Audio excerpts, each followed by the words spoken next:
Hold on, hold on. Hello, welcome. I have a really fun intro that I'm going to play, but it's Labor Day weekend, so I'm not really thinking in the way that I normally think. And that's okay. So we're going to yes and this. Are you ready? Let's do it. Okay.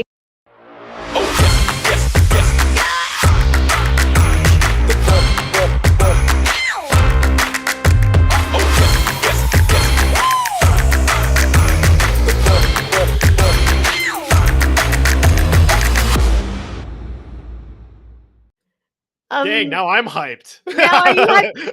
I'm hyped. Are you totally hyped? I kind of want to do that again, though. Okay, so Brandon, the reason why we're going to do that intro again is because the thing the two of us love to do is create experiences. So we're going to experiment a little bit about how you the guest, me the host, are going to enter into the room after the introduction. Okay. Okay, all right. So Should I do like a stair stepping? I totally want you. So I want you to surprise me. Okay. All right. I want you to surprise me and I'm going to surprise you. All right. So for those of you who are watching right now, this is the Speakers Lounge. Today we're talking with Brandon Fong, who is a brilliant brain. If you don't know him yet, you need to know him. And we're talking about experiences. And so we're going to do one for you right now because I'm a big fan of showing and not telling. Okay. So you're going to do your entrance. I'm going to do my entrance right afterwards. Okay. Give it a hot beat before you begin, though, because there's some weird lag thing. Okay. Here we go. One more time. Well, let's do this.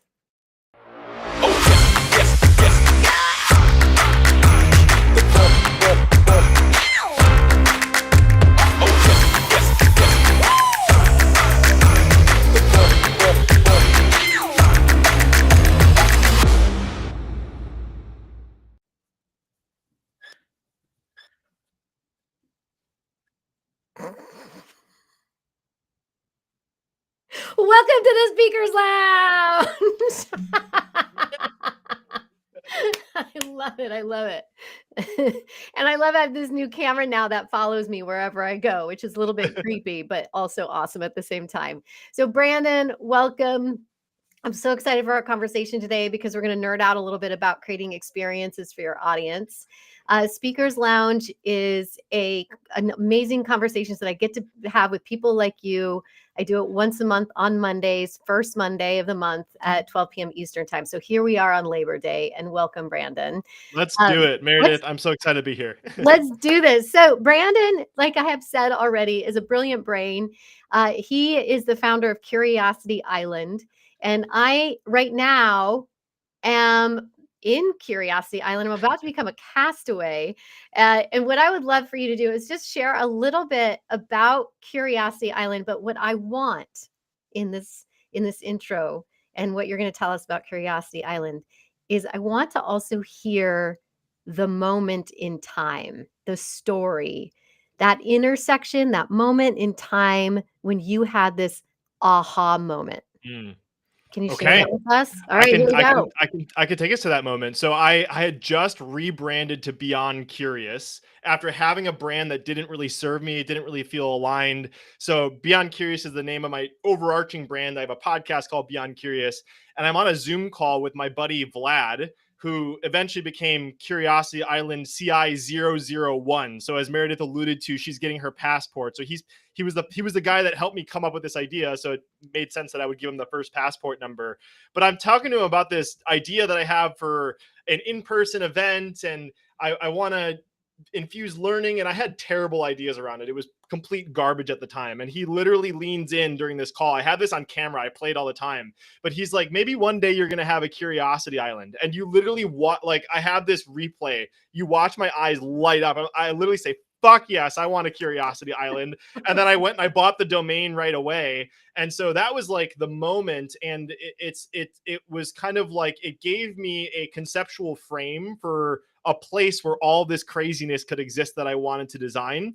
And so it just kept building and building into what it is today. But that is the specific moment. In terms of describing what Curiosity Island is, I kind of like, I have it on my LinkedIn bio right now. A castaway, who we call everyone that on our island, she said it's like if Professor X from X-Men gathered transformational humans in Willy Wonka's chocolate factory to solve the world's biggest problems, that would be Curiosity Island, which I realize makes no sense. But to people that are in it, it also kind of makes sense. So I can describe a little bit more nuances into how we do it, but the very high level, it's a place of infinite possibility. It's questions over answers, mirrors, not mentors, of helping people to uncover their most unique gifts and express that inside of a community of people that want to see that version of you just as badly as you want to see it, and then leverage our highest leverage abilities to support each other in making our magic and dreams happen. So I'll leave it at that for now, and we can dive into more of it.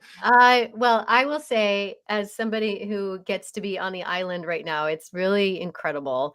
And I love what we're working on right now, which is the Breeze offer, which is taking our 4%. And I know that you'll dig into that a little bit, but being able to serve others in a very impactful way using our gifts that we are inherently born, I would say born with, or have developed over time, a little bit of both.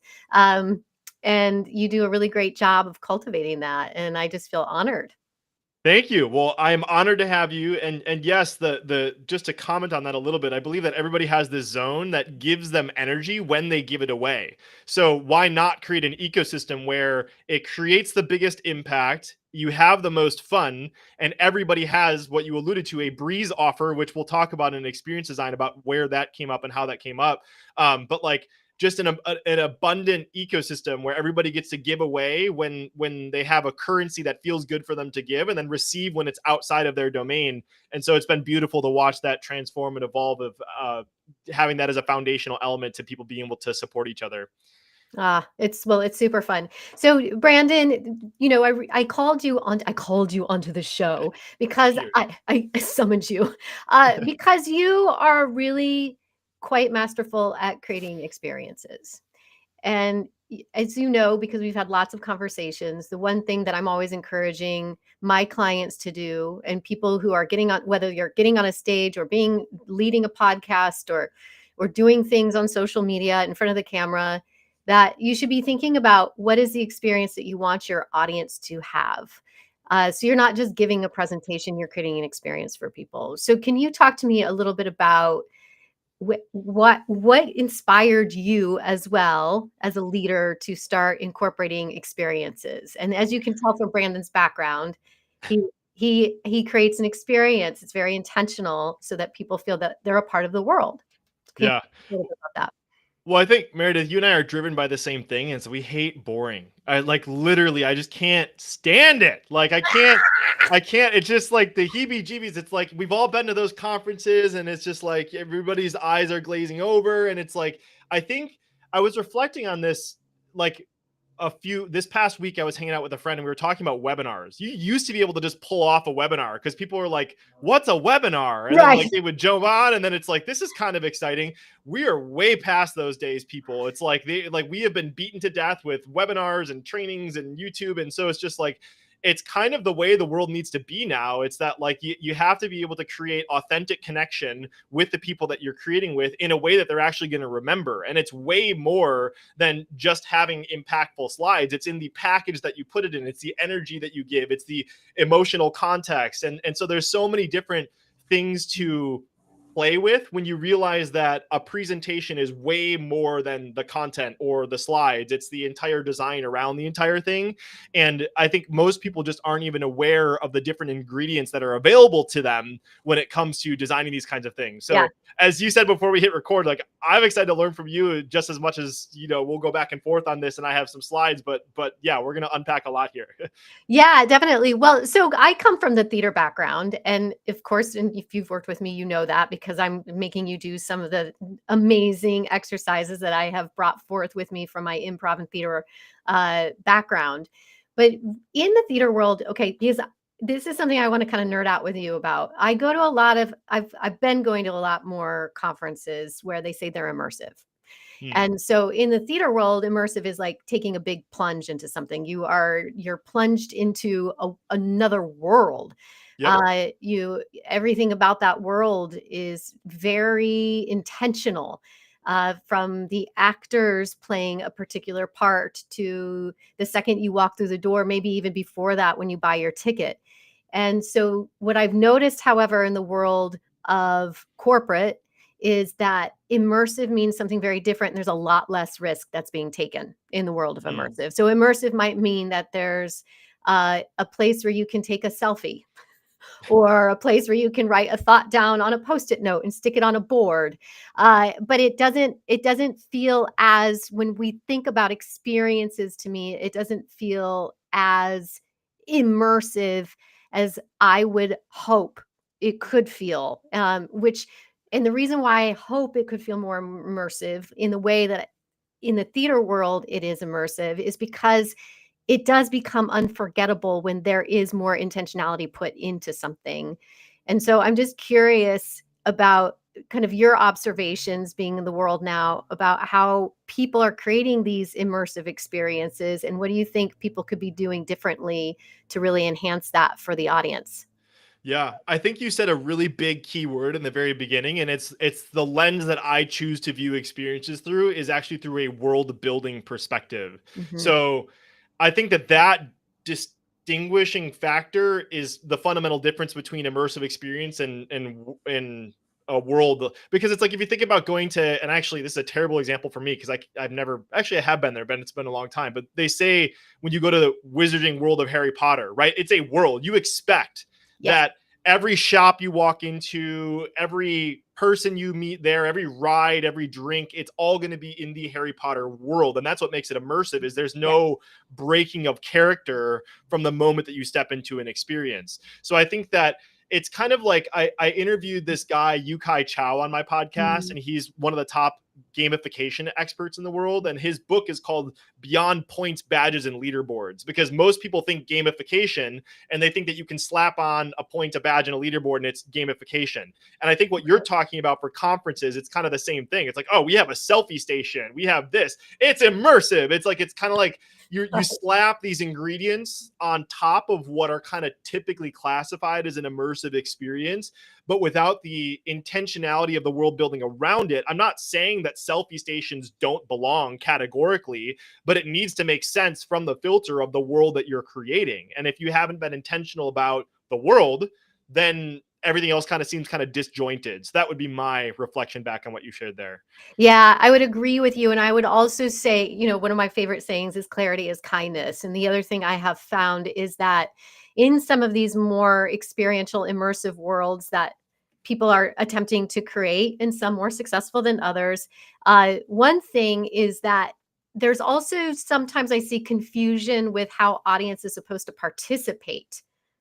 And that's a big deal. And I find that a lot, actually, a lot more than I would like to, where you walk into a place and you're like you're quite not sure how to participate in that world. And I'm going to use this example of, there's a restaurant that's not too far from me, and at day by day it's like it's really clear. You go to the counter, you order your coffee, you get your breakfast item if you want to, and then you can sit down wherever you'd like within the restaurant. It's like a typical cafe. But at night there's the counter, and then there's sit down dining. And so when you walk in there as a regular, you're really confused at, well, do I Yeah. go to the counter? Do I sit down? Is there going to be a host? And I find that oftentimes that's what's going on in some of these at these conferences, where they expect you to interact with things, but you're not quite Yeah. sure what the direction is. Yeah, I love that observation, and it goes a little bit into this framework that I've designed. So you tell me whether or not we want to go into it. But I think that basically, any time you step into an experience, there's a huge opportunity to create some momentum. Mhm. Like the momentum, and momentum, I would say, is a synonym for onboarding, Yes. because what you alluded to there is that people are onboarded into a typical experience, but then they're coming into a different experience that they haven't quite been, like they haven't been brought into the mindset to understand what's going on. So I think you can solve for a lot based on how you onboard people into an experience. And the example you gave would be, what happens when you walk through the door, right? Versus like a virtual experience, it's like, what are the emails like when you come through it? Or like, what is the, if it's an event, what are the prep that you're getting ahead of time? So I think it's very important that you're intentional with the pre-frame before an experience, or if it's something where they're showing up to a presentation, then the beginning of it has to be onboarding them into what they can expect. So you're right, so they can understand their role inside of it. Otherwise, the world gets broken. If you don't know what your role is inside of the world, then you kind of lose them. Yeah, agreed, 100%. One very simple thing that people can start doing if they're presenting on a regular basis, because you brought up virtual, is that I always say the audience needs to know what the rules of engagement are from the very beginning. So if Yeah. there's going to be audience interaction throughout your presentation, you can't just 3/4 of the way through your presentation ask for a show of hands or get them to do something if you haven't set that up beforehand. So I always encourage people, if you're going to include audience participation, do that at the very beginning so they understand what the rules are going to be moving Make total forward. sense. Yeah. Yeah, because like they're like you want to avoid the dialogue in their head where they're like, am I supposed to be doing this right now? So it's like the more you can address that stuff up front, like because then it takes them away from the experience that you've designed. Is like if Yeah. they're trying to like answer questions that haven't been fully addressed, it's like, well, they're not paying attention or fully immersed in the experience. Yeah. Yeah. Well, I want to recognize Joelle. It's good to see you. Thank you for watching. I love that you say it all starts with curiosity followed by action. Yes, and to that, because then you then further say, then we get into a loop of getting better at the thing, getting feedback about how good we're getting at it, and it becomes passion. Ooh, I love that. Yes, very much so. And Joelle, if you don't know Brandon yet, now you do. Please follow him on LinkedIn, because Hi, Joelle. he is incredible at getting to that passion piece and completely embodies that. So, all right, Brandon, let's talk about experiences. And I know you brought us some visuals today, so I I did. I would love for you to share those visuals with the audience. Yeah, of course. You can feel free to pull them up. I don't know, whatever magic. Summon the slides. The Summon the slides up here. slides. Up here. Here we so go. I'm so summoning them. Here they so come. so Yes. I'm what you'll see a picture of my mom. Okay. So basically I knew we were having this conversation. I had to think a lot about this because I've designed lots of these experiences very intuitively. And I had to ask myself, I'm like, what the heck am I doing? So I had to like actually go back through a bunch of the stuff that I've done. And so I created this way of thinking about experiences that I think is very representative of the way that I like to design experiences and make them transformational. So I, of course, wanted to make it into an experience in the sense that I want you to make sure that whenever you have a transformational experience that you want to design, you have to have your mom with you. So this is a picture of me and my mom at our wedding, and you have to ask your mom to do something. And what you need your mom to do is have your mom make a waffle. So that is the framework that I developed around helping you to remember to create these experiences. And the different piece of it is the mom stands for the 3 phases of an experience. So we actually already talked about onboarding, or what I call momentum. So that's like, how do you onboard someone into an experience, create some excitement early on. If it's a longer experience, and also inside of shorter experiences as well, the important piece is we talked about curiosity already, like open loops. So it's like how do you engage someone's curiosity over time and not fully reveal everything so that they're still tracking and want to continue being engaged with the experience. And then the last part is memory. There's been tons of studies. I should have looked them up ahead of time, but like people remember the last part of an experience. Like if they forget everything at the end, like they're going to remember how it ends. So being very intentional, just like being intentional with the onboarding, being intentional with the offboarding, or what people like conclude with. So those are the 3 phases. And then I'll talk about really quickly, and then I'll have you jump back in, Meredith, about what do you do inside of those phases. So that's where the waffle comes in. So the waffle is the 6 keys to make an experience stick. And again, look a little bit about what I'm doing here. I went with the waffle theme, right? Like I went, so now I got stick, I got images of syrup on here, right? So it's like, it's congruent with this little mini world that I built, even with these slides of the experience of leveraging your mom to make a waffle. So anyways, the W is for world, the A is for anchors, F is for fusion, the second F is for flaws, language, and emotion. So I can walk through them, but like it's like choose a part of the experience, the momentum, open loop, and memory, and then you can apply the different elements inside of those areas. And that's like the best way that I've been able to understand it. So I can walk through it, or you can tell me where you want me to go for now, Meredith. I want you to walk it through. So let's just walk it Okay. through. So you created, can we use Curiosity Island as your Yes. example? Okay. Yes. You created Curiosity Island. Walk us through each one Yeah. of these. Okay. Great. So what I'll do is, I actually was thinking about this. The best way to describe this, I think, is going to be slightly nonlinear. So we're going to start at the top and bottom and work our way in instead of going W to E at the end. So whenever I think about designing experience, the first two things that I think about are, one, what is the emotion that I want people to feel? And then two, what would a world that would naturally allow me to express that emotion come through? So those are the kind of like two things that I think about. So I'll give two examples. I'll give Curiosity Island and Curiosity Bonfires. So Curiosity Island, this community that I run, it's like, it's full of play. I want the emotions of play and infinite possibility and awe and wonder and relaxation and fun, right? And so like, what is a world that kind of inhabits all of those emotions? An island fits that perfectly. It's like I can basically drop you mentally into an island and I solve for having all those emotions available. Same thing for this Curiosity Bonfire that I create. So this is a bonfire is an intimate 6-person experience that I designed to create deep connection with people that I'm really excited about building relationships with. So a bonfire, it's deep, it's connective. We're under the stars. We're having deep late night conversations after everybody else that doesn't want to be there has gone to bed. So like, that's kind of like the quality that I'm looking for. And what is the mini world that I built? It's a bon. You can even see my daughter has she has these Melissa and Doug toys. My wife gets mad at me for stealing my daughter's toys for props, but like, I like, you can see, this is for my bonfire. I bring the bonfire.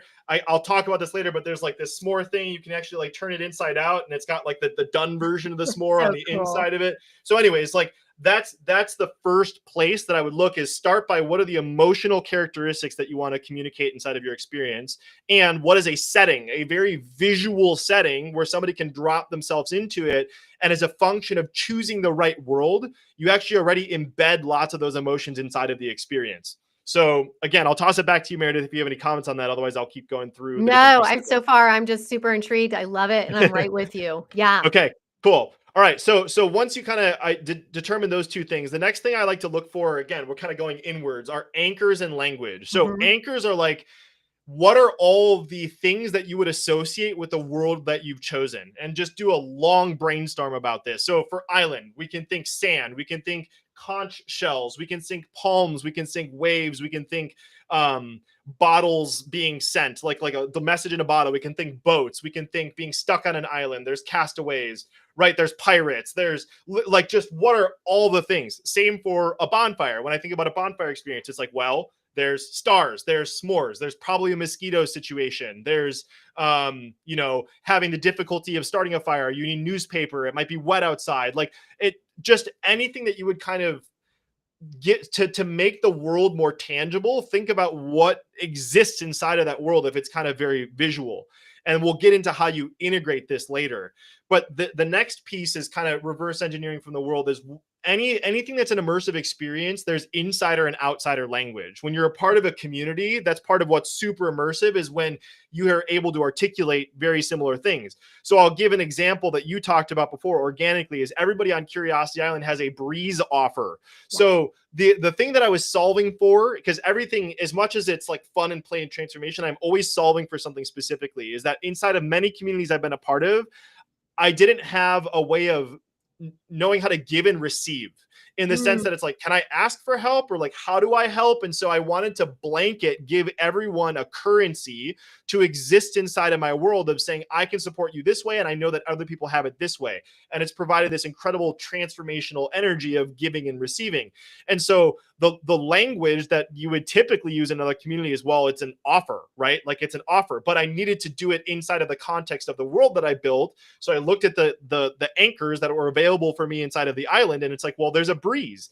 And so it's like, I love breeze offers because breeze is like, it's an easy, it's effortless. It's effortless for you to give away, but it's exponential for you to receive. So that is an example of whenever I come across language or something that I want to communicate, I take that and I'm like, it's not quite there yet. I have to mix it with, and I'll get to this. This is another part of it as well, but I need to combine it with an anchor that exists inside of that world. And so there was another, the last example I'll give in language is castaway. So everybody in Curiosity Island, we call each other a castaway as a community member. So that was the word I was looking for, is member, community member. That's boring, right? Like, so like, then I had to look around at my world and I'm like, okay, if we're stuck on an island together, what are we? Well, we're castaways, right? So like that's like another example of like I needed a word for language and I needed to use an anchor. So I kind of skipped forward a little bit, but that's where the F comes in. It's the fusion. It's like you look at, again, starting from the outside in, it's like, what are the emotions that determine the world? Mhm. What are the anchors that exist there? And what are the languages that I need? And then you got to start to combine them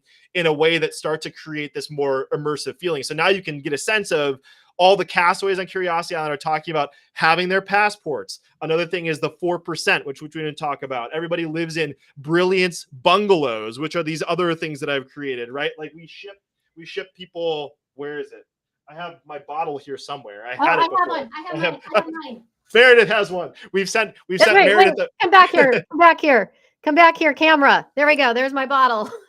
So Meredith has been sent bottles, right? I have like another thing that we do, which you'll get one of these eventually, Meredith. But I have sunglasses, right? Another anchor that had to be sent, but like it says Castaway with the passport number on it, and then it has their last name on it. So like it's another anchor. It's like beach in the sun. You need sunglasses. So it's like these are all the things that like, and again, the passports came from that too, because it's like if you live on an island, if you exist on an island, what makes it more official than having like an official passport of like living in a place? So like this is I didn't know that this is what I was doing, but after sitting and kind of reverse engineering all of it, I'm like, well, that's kind of how it works. It's this so far. So I'll pause there because there's one last piece of the waffle that we haven't gotten to munching on yet. But I'll pause there for a little bit.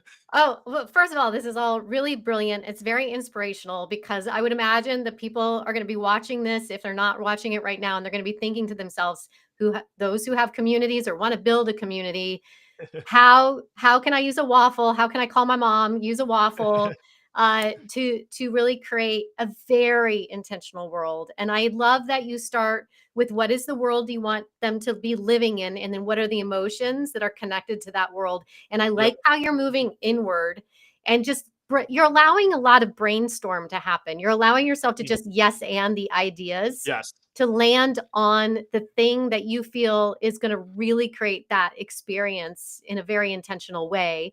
I love the idea of the anchors, and then how we get the passport. There was a puzzle that we got to put together. Spoiler alert. Spoiler alert. I won't put too many spoil. I won't say anything else just because you want to inspire also Open loops. curiosity, inspire, you want suspense too, right? Yep. So there's this emotional thing that you're also creating within the island that maybe people don't even know about, Yep. 100%. which Yeah, is so cool. exactly. Okay. And I'll give some other examples too. So like, cause I got a bunch, but yeah. Yeah, well, and also I feel like the internal vocabulary, the common vocabulary that's used is actually something that I would like to get more intentional about with my own community. Like I call Yep. people we're the speaker superstars. Those are our Mm. names, right? Speaker superstars. We're not just community members, like you said. But there are more things I could be like just adjusting here and there and adding in to my community as well. So thank you for the inspiration. All right. Yeah, 100%. And like I was talking to our mutual friend Michael Roderick because he's got something he's creating called the Access Black Box. He comes from the theater world as well. But Mhm. like again, like if the and I helped actually I think Michael and I talked about this. We helped them come up with the idea of using the black box as the name of the world because Yeah. now what's available is like you could call the members cast members, right? Not to actually originally I used to call them cast members on Curiosity Island until somebody was like, "You're an idiot. Why would you call them cast members when they're living on an island? There should be castaways." So I wasn't can't get 100% credit for coming up with castaways. But anyways, like that could be if it was a setting for you, Meredith. It's like you can imagine being on a theater, and then the people that would be involved that would be the cast members or whatever Right. pieces of it as well. But it comes from choosing the world and the emotion associated with that would Yeah. reverse engineer something like coming up with the language for the identity. So I yeah, love it. I love it. All right. Do you want to bring cool. us full circle? Yeah, we'll do the last piece here. So the last one that kind of stands on its own here is Yeah. flaws. And I think this is so important, especially in 2025, because AI can make everything perfect. It can make everything perfect. So when you come into an experience, having something that like makes it human and is kind of like, did they just make a mistake? But like it was kind of intentional. So like I'll give some examples of flaws because I think flaws are better to kind of just show instead of, and I have some slides here on this. So I figured I would give an example of like, okay, let's choose a piece, momentum, open loops, and memory, and then let's apply waffle to it in terms of how I've done this in the past. Okay. So one thing that I've done before, again, at these bonfires. So this is in the onboarding part of when somebody registers for a bonfire. If you're watching the video right now, there's a GIF of me with a stick and a marshmallow and a lighter, and I'm literally lighting marshmallow on camera. So when they get the welcome form, when they register for a bonfire, that's the first thing they get is like me lighting a match. And so that's an example of like onboarding into the experience. So like, okay, it's virtual, but he's clearly going with this bonfire theme. So again, world theme, emotion we already talked about. Language I actually is probably not fully applied in here yet, I guess, but like the anchor of the marshmallow and the fusion, and I'll show you the flaws piece too. So this is another confirmation email. I am kind of spoiling this if somebody comes to it, but like here's another part of the confirmation sequence is this GIF of me eating a s'more, and look at how much I intentionally put chocolate all over my face. So it's like that's a flaw. That's like does he know? Did he leave that on there in purpose? I don't know, but like it's another thing that's kind of like human. Like, and so another example, since Meredith showed it already, the bottles that I send to people in Curiosity Island, I intentionally make it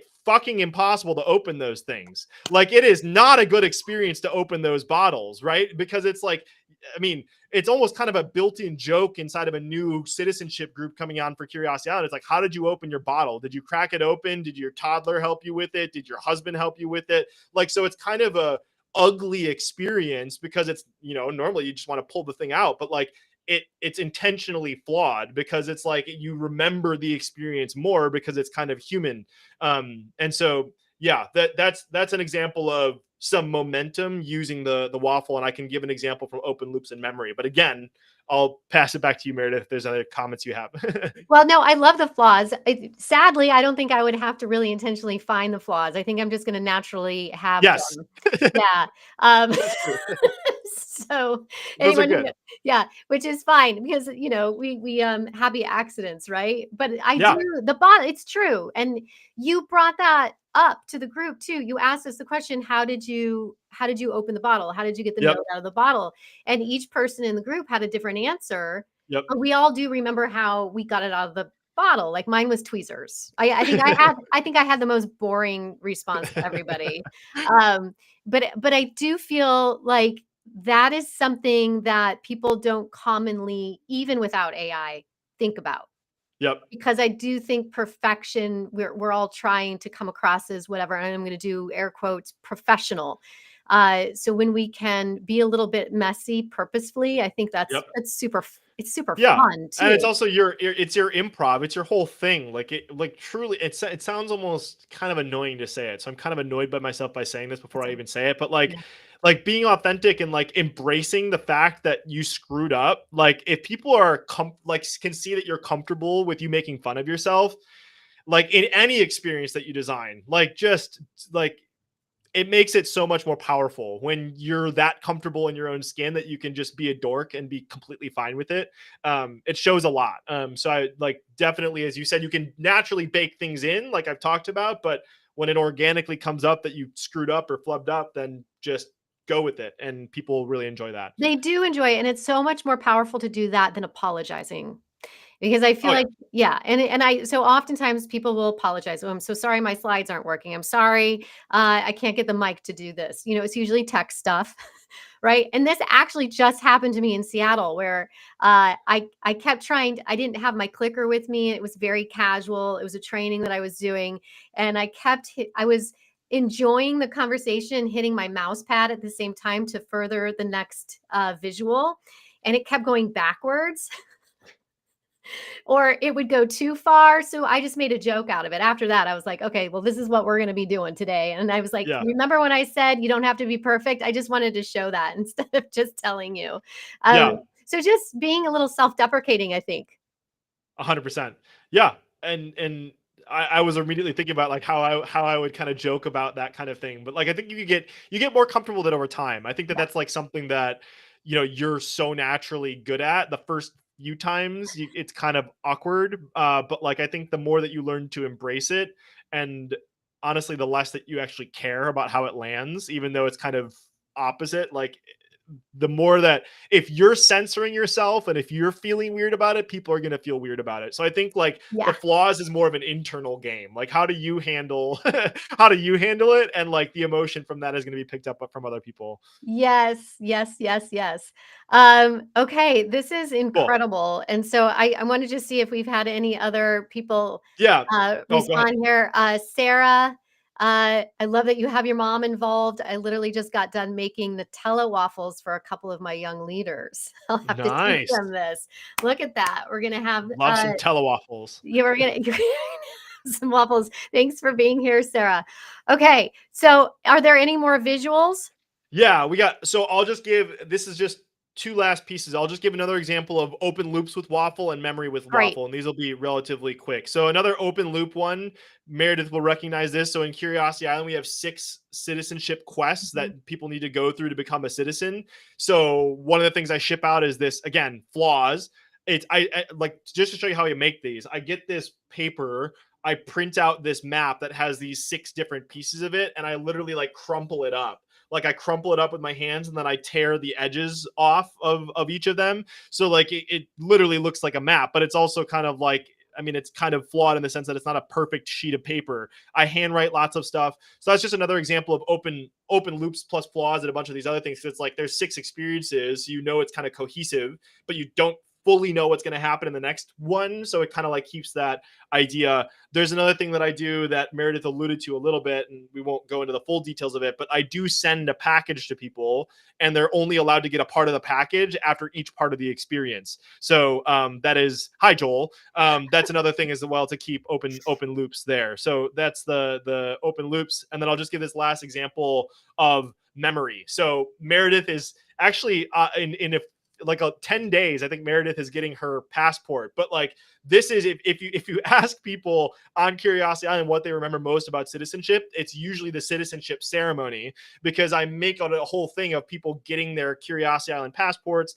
There's a custom gift that comes associated with it. I may or may not have it 3D printed, so it's like a very custom thing that happens. I don't want to spoil it for Meredith, but like people will always remember that last part of citizenship, of getting their passports, of opening that final gift. And so that's a kind of conclusion in the end there. And so anyways, those are the 3 phases of an experience: momentum, open loops, memory, and the 6 keys: world, anchors, fusion, flaws, language, emotion. And Meredith, I was thinking like if we wanted to kind of create some fun memory on this, we could like have you text your mom in real time and tell her what you appreciate about her, or we could not do that and do something else. But I was thinking about what would be a fun way to kind of conclude with your mom. So Oh, I love that, and she would absolutely love that too. How about I do this so we can all do a witness video. it? I can do a voice memo or a video. Which one should I do? You pick. Why don't we do a video? That'll be fun. What's your mom's Okay. name? Her name is Suzanne. Suzanne. Yeah, Okay, and she's awesome. so used to me doing stuff like this.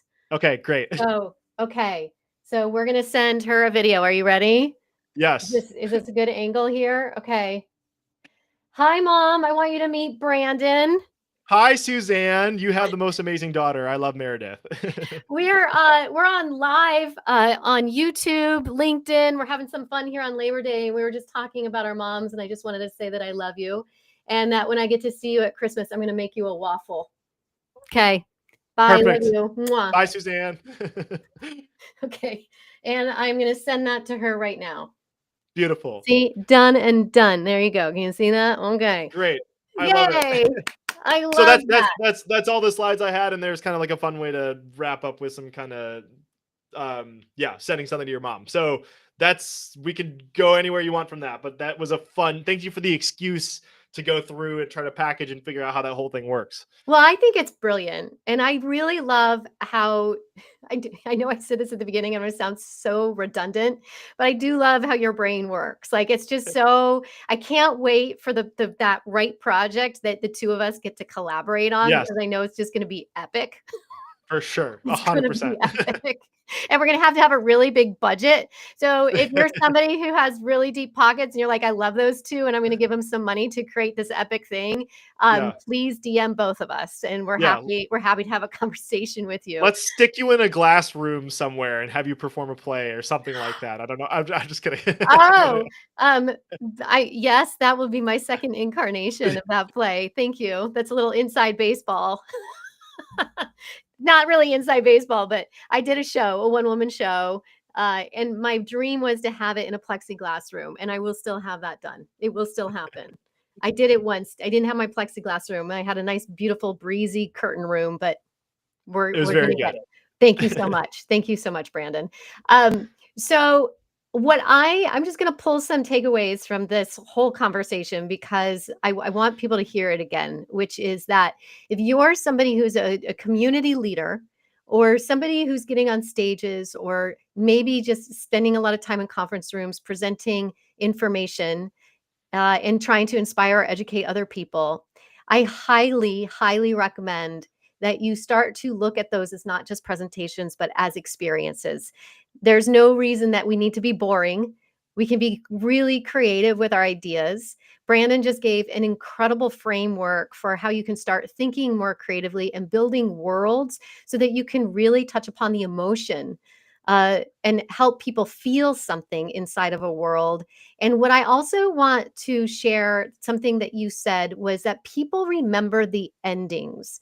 Mm, And so this is something I keep pressing upon as well with my community is most people, I would say, end their presentations with a Q&A. It's pretty standard. And I feel that there's a much stronger way that you can end an experience for people that is not with Q&A. Because what mhm. happens is you then put all the control with your audience. And so whatever that final thing is that your audience leaves with could very well be the last question that somebody asks or that long-winded person who wanted to hear themselves speak. So whatever you have as the presenter, I always like to say you're the host of your own party. You have control how you want that to end. Yep. So Q&A may not be that. And if it is, then what are you doing to intentionally wrap it up and not just let it fizzle out and let people go to lunch? Yeah. So I heard yeah, there's so many things you can even make the Q&A more immersive. So like I forgot I where did I hear this? Actually, funny enough, it was Yukai Chow, this guy I brought up earlier that's yeah, a gamification guy, but like he did it where every person from Q&A got a dart. And then at the end of it, they had like a dart board that they could throw in, and then they could get extra points for what. So it's like something even like that, where it's like, what if there's a gift that you gave to the audience?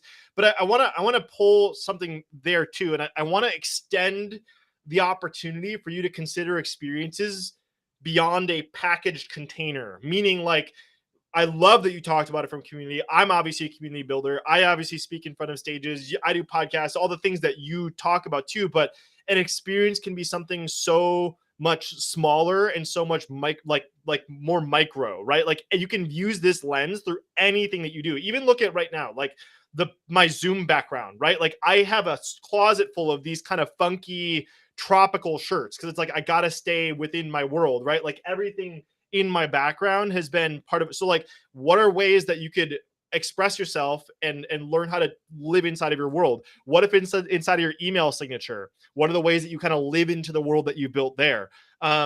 Even like Zoom rooms, right? Like if you're watching this, you're probably a human that spends a decent amount of time on Zoom. One of the things that I do all the time is I have music that I welcome people into the mhm. room with. I try to find some song that I think I could connect to them and kind of play that. So it's like there is an opportunity to enhance an experience and leverage world building perspective if you're looking for it, and it can be anywhere, in an email that you send, in your LinkedIn profile, in an actual talk. But I just want to give people the permission to extend beyond what we would consider a traditional container inside of one small thing. So there's an opportunity even doing it in your personal life as well. So just as long as you're looking for it. Well, I think also what you just gave us was permission to use this idea of creating experiences. It's also going to help just with your personal brand because everything you just said Yeah. essentially is helping really define how you want to show up in the world and how you want people to see you in the world. So I feel like that's That's brilliant, and I'm a big fan of my group has a playlist that they've all brought their own favorite songs, and then I open, one of my, my improv classes, I'll open with a song, and then we close with a song. We always dance in and we dance out. Uh, Yep. and so just finding little things that we can do to bring joy, just bring joy to our everyday lives, and bring intentionality, and ask the question, how can I make my audience feel really good today? And I love what you said, that there's micro opportunities for us to do that as well, whether that's in our Yeah. email signature, or sending a video to your mom when you're on a LinkedIn Live. How can you bring joy into people's worlds every day through the little things that you do? Yeah, I could, you and I could keep going for forever, but I had another example that popped up. Actually, so somebody that's influenced me the most in terms of experience design is a guest I've had on the show, and he unfortunately recently passed away. And so I was Mm, kind of, even though I only knew him from the 3 podcast episodes I did with him, I was hit kind of hard by it because I was like, I didn't realize how impactful he had been on me in terms of his world building. So if anybody's curious, it's I released an episode with Steve Sims, and I did a 3-part. We created a special kind of tribute episode that was a recent one. You'd have to just kind of search for it. But one of Steve's used to be a nightclub at a nightclub bouncer, and one of the things that he talked about was like creating he would prevent fights from happening inside of clubs by the way that he welcomed people into the experience by protecting the front door. And one of the things that he did was he would have people give passwords before they could get into the nightclub, and it would always be the dumbest, most ridiculous password ever. So like one of the ones that he talked about was like, name one of the Teletubbies, or like and he would actually turn people away from going in if they couldn't name one of the Teletubbies or whatever it is. And so, because when people walk through the door, they're smiling, they're happy, they're excited, right? So like that's an opportunity to create an experience around somebody walking into a building. Because now imagine what the difference is if you're already in the building and you're watching people come through smiling and laughing. So like hmm. I've like what you did there, Meredith. We talked about the dancing in and dancing out. I do that similarly on Curiosity Island, even before we go into a Zoom breakout room. I actually stole this from my friend Blake that I introduced you to, but like he always did these really ridiculously stupid like transitions into a Zoom breakout room. And so I just kind of took that and ran with it. So like a classic one that I'll do is like I'll kind of give the frame around Willy Wonka, in Willy Wonka when they get shrunk and he goes Yeah, into a yeah. million pieces. So I always say that like going into a Zoom breakout room is like that. And to ensure that you don't end up shrunk on the other end, make sure you go in a proper Zoom breakout position so you can teleport through. And so I'll make some dumb joke like that. But like, what's that experience like when you pop into the breakout room? There was some dumb joke that happened right beforehand, and you're kind of like smiling and more engaged. So it's like there's literally anytime you can think about a moment, like if you slow down a moment enough, there's probably, if you just ask yourself, a creative way to expand that experience. And when you do this over and over again, and what you said before in the brand, if it's all done within a context of a brand or a world, Mm. every micro experience it's going to just build on top of it more and more. I love it. Oh my, we could talk forever and ever and ever Yes, about this stuff. 100%. Totally nerd out. So, but I want to say thank you so much for coming and sharing your wisdom. And if you haven't reached out to Brandon already by listening to this, please do so. I'm going to I made a cute little QR code here for you. Ooh, nice. So you can pull out your phones. Unless you're on your phone, then you're going to I have want to to watch scan the it. How do I replay. connect with You better, me? Where does you that better where does connect that with go? yourself. Um, I should ask Catherine, my assistant. I would assume it goes to your website. But please follow Brandon here on LinkedIn. He's brilliant. Please, he's also here on YouTube, and we're watching there. So reach out to him, have a conversation. You're going to learn a lot. Thanks for scanning that QR code, Brandon. Did you see it pop up there? I Popped did. up. That was One person cool. scan. It's cool, isn't it? So cool. I love technology.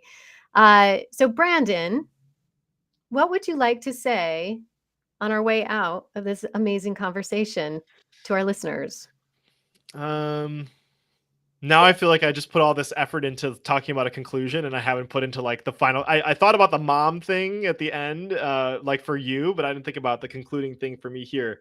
I would The- just say I would like, I'll just say something that's coming to mind, and it's kind of a rehash of what I just said, but like, just imagine how much more fun life would be or could be if you simply just took the time to ask yourself the question, what might I do here in this moment?